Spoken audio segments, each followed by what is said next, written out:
Thank you very much, Joan. Ministers, deputies, senators, councillors, members of the Labour Party, future MEP. It's great to be in Mullingar, and thank you, especially Willie, for your inspiring words in proposing the name of Senator Lorraine Higgins to be the Labour Party candidate in this very big constituency for the European elections, and thank you, Councillor Niamh McGowan, for seconding her and for your address to us. I want to begin firstly by congratulating Lorraine on her selection as our candidate for Midlands North West.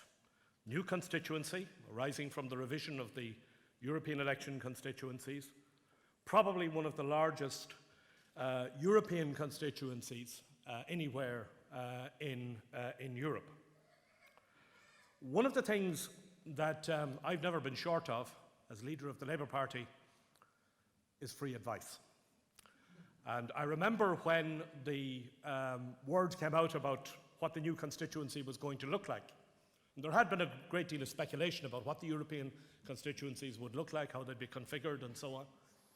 And when this constituency was published, I can't remember ever getting the same consistent piece of advice from individual members of the party, from members of the parliamentary party, from councillors, and indeed from people outside of the party. And it was simply this: the candidate you should stand in this constituency in the European election is Lorraine Higgins. And therefore,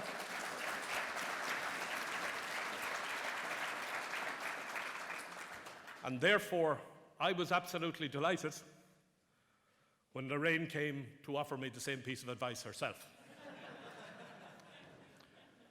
There was only one difference. She says, Eamon, she said, I don't want to stand in this constituency, I want to win. And that's the kind of candidate that we want.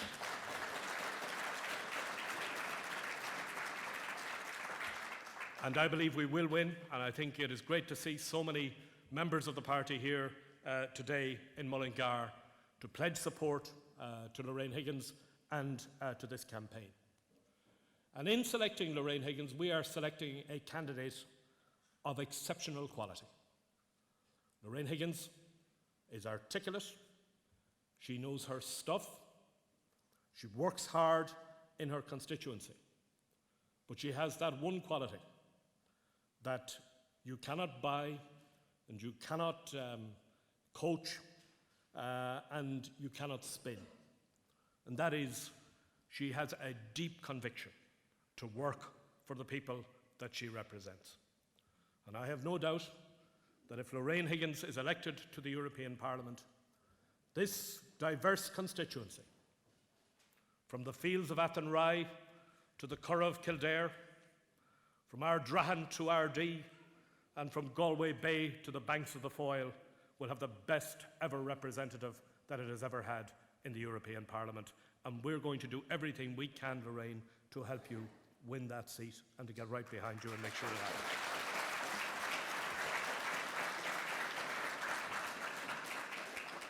And when we do so, we will also do so knowing and confident of the work that we have already done.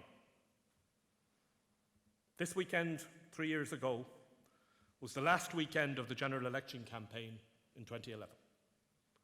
And we remember what it was like.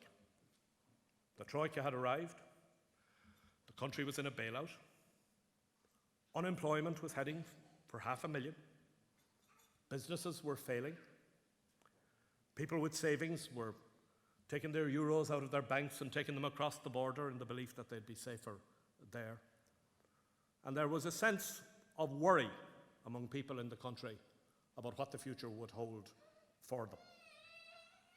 And you couldn't read an opinion piece about Ireland in any international newspaper without it featuring a dying piebald horse standing in the middle of a ghost housing estate. And in that 3 years, we have turned that around. We've taken the country out of the bailout. We have turned a recession into recovery. We have changed from losing 7,000 jobs a month to creating 5,000 jobs a month.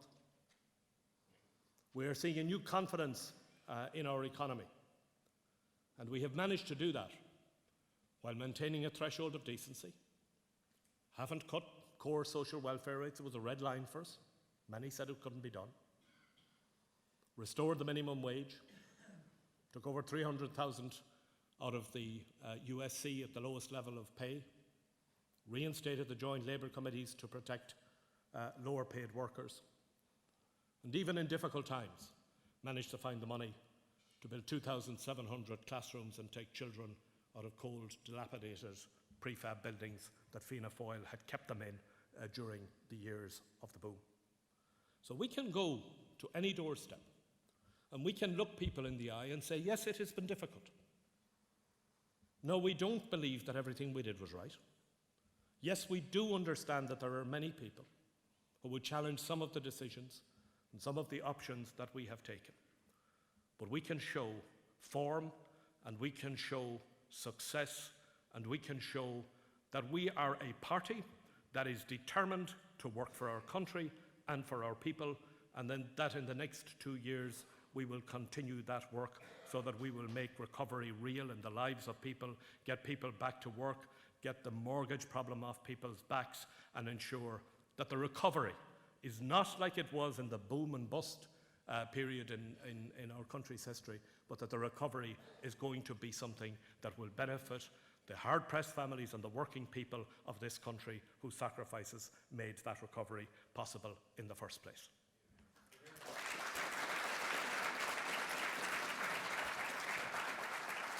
This is going to be a combined campaign. It is a campaign involving our candidates for the local elections, and I want to wish every councillor and candidate who is here today every success in your campaign to be elected to your local authority. And when you go out,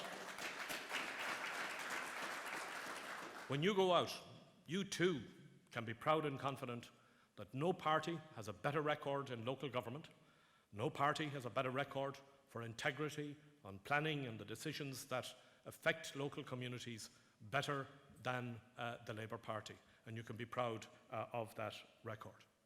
And when it comes to the issue of the European elections, because sometimes, there has been an attitude by some people that, well, the European elections, do they matter? They matter. And the European elections this time round matter more than European elections have ever mattered before. If there's one big lesson that we've learned from the experience that we've been through as a country over the past number of years, it is the critical importance of Europe. 54% of everything we export in this country goes to other member states of the European Union. The health of the European economy matters in a very real way to our economic well-being, to whether or not people have jobs, whether or not those jobs are secure, whether our businesses succeed. And there are choices facing Europe. I remember when the government was formed 3 years ago, and somebody came up with the idea that we should have a meeting of the Prime Ministers and Deputy Prime Ministers from the Labour and Social Democratic parties in the European Union. There were just 6 of us that first meeting. 3 Prime Ministers, 3 Deputy Prime Ministers.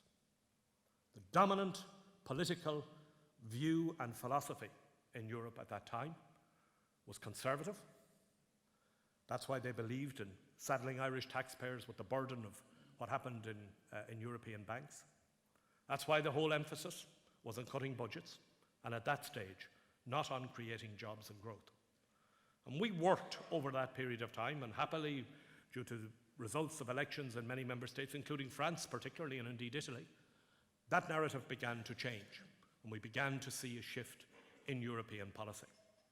And we have significantly shifted European policy over that period of time, 1-to-1 now where banks and the state are separated, where there is a strategy for jobs and growth, where we succeeded in the European budget, and Joan succeeded during our presidency of the European Council last year in getting agreement on the youth guarantee.